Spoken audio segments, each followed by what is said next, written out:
4 பேர் 4 விதமா பேசுவாங்க என்று கேள்விப்பட்டிருப்போம். அப்படி தமிழக அரசியல் தலைவர்கள் 4 பேர் 4 விதமாக பேசிய கருத்துக்களை தற்போது உங்கள் பார்வைக்கு.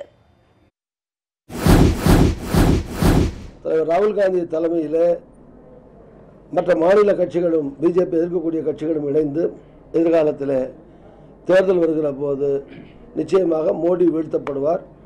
அதற்கான தொடக்கம் ஆரம்பமாகிவிட்டது. மோடியின் வீழ்ச்சி தொடங்கிவிட்டது. மோடியின் அலை ஓய்ந்து விட்டது.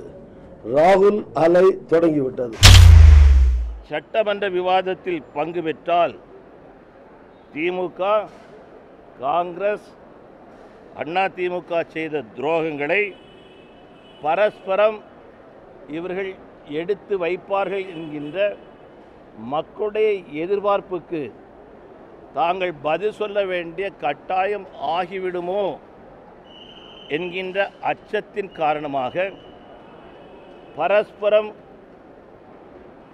ஒரு உடன்படிக்கையின் அடிப்படையில் இவங்க புறக்கணிச்சிருக்கிறாங்களா, அவங்க அதை கண்டும் காணாமலும் இருக்காங்களா?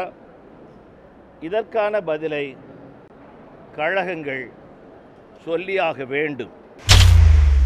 இந்திய திருநாட்டுடைய பிரதம அமைச்சர் தூத்துக்குடியிலுடைய இறந்தவர்களை பற்றி எந்த விதமான அனுதாப செய்தியும் கொடுக்காதது ஆச்சரியம், வருத்தம், கண்டனத்துக்குரியது. மேலும் அவர்கள் தமிழகத்தை மாற்றாந்தான் மனப்பான்மையோடு பார்க்கிறார்களா என்ற சந்தேகமே மக்களுக்கு ஏற்படுகிறது.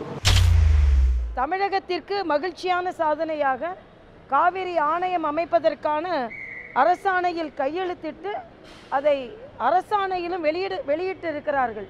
இதுதான் பாரதிய ஜனதா கட்சியின் அரசு. அரசாணையில் வெளியிடுவதற்கே காவிரி தீர்ப்பாயத்தை 7 ஆண்டுகள் தாமதம் செய்தவர்கள் காங்கிரசும் திராவிட முன்னேற்ற கழகமும். ஆனால் இன்று துரிதமாக எந்தவித தடங்களும் இல்லாமல் 120 ஆண்டு காலமாக தமிழகத்திற்கு மறுக்கப்பட்ட காவிரி, பன்னெடுங்காலமாக காங்கிரஸால் மறுக்கப்பட்ட காவிரி இன்று அரசிதழிலும் வெளியிடப்பட்டிருக்கிறது.